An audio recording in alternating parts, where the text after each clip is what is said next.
Pakistan judo federation और Khyber Pakhtunkhwa judo association के इश्तिराक से 27वीं मेंस और 10वीं women's national judo championship Peshawar में खेली गई। चैंपियनशिप में पाकिस्तान भर से 14 टीमों ने हिस्सा लिया। इनमें खैबर पख्तूनख्वा, पंजाब, सिंध, बलोचिस्तान, इस्लामाबाद, गिलगित बल्तिस्तान, आजाद जम्मू कश्मीर, पाक आर्मी, वापडा, रेलवे, पुलिस, नेवी और HSC की टीमें शामिल थीं। 4th बार यहाँ पे आई हूँ। नेशनल गेम्स में मैंने अटेंड किए।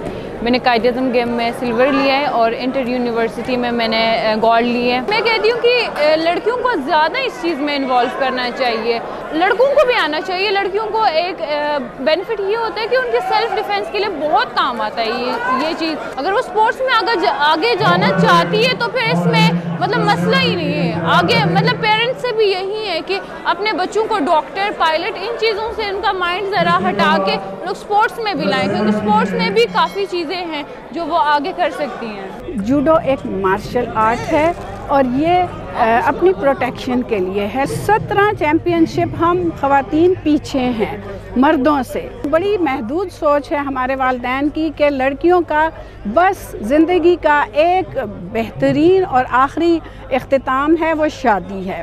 वालिदैन अपना जहन थोड़ा सा उसे वसी करें और लड़कियों को मौका दें। ये पाकिस्तान जूडो फेडरेशन और खैबर पख्तूनख्वा जूडो के साथ मिलकर किया गया है। इसका मेन मकसद ये है कि 2022 जो है जिसमें कॉमनवेल्थ होनी है, एशियन गेम्स होनी है, काफ़ी बड़े बड़े इवेंट्स हो रहे हैं, तो उसके लिए इसमें टीम की सिलेक्शन की जाएगी। हर फेडरेशन जो है उसका एक नेशनल इवेंट कैलेंडर में होता है। अब ये हमारा 2021 जो कि ड्यू था, हमने नेशनल इवेंट करा लिया। इसके बाद हमारी जो बेस्ट प्लेयर्स होंगे, जो विनर एंड रनर अप, इनको हम नेशनल कैंप में रखेंगे जो कि पाकिस्तान स्पोर्ट बोर्ड करेगी।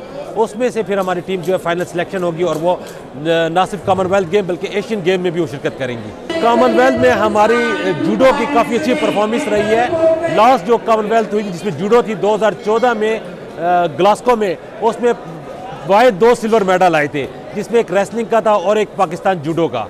तो जूडो अल्हम्दुलिल्लाह इस दफ़ा उम्मीद है कि ना सिर्फ वो एक खिलाड़ी जो हमारा लास्ट टाइम सिल्वर मेडल हुआ था शाह हुसैन शाह, इस मरतबा हमें उम्मीद है कि हमारे 3-4 खिलाड़ी और भी जाएंगे और हम इंशाल्लाह इनसे गोल्ड नहीं तो सिल्वर की तवक्को कर सकते हैं। इस वक्त भी सबसे ज़्यादा मेडल लेने वाली अगर साउथ एशिया में हमारे पाकिस्तान के बाद जो बड़ा इवेंट है वो साउथ एशिया है, तो उसमें सबसे ज़्यादा इवेंट जो है वो जूडो ने लिए।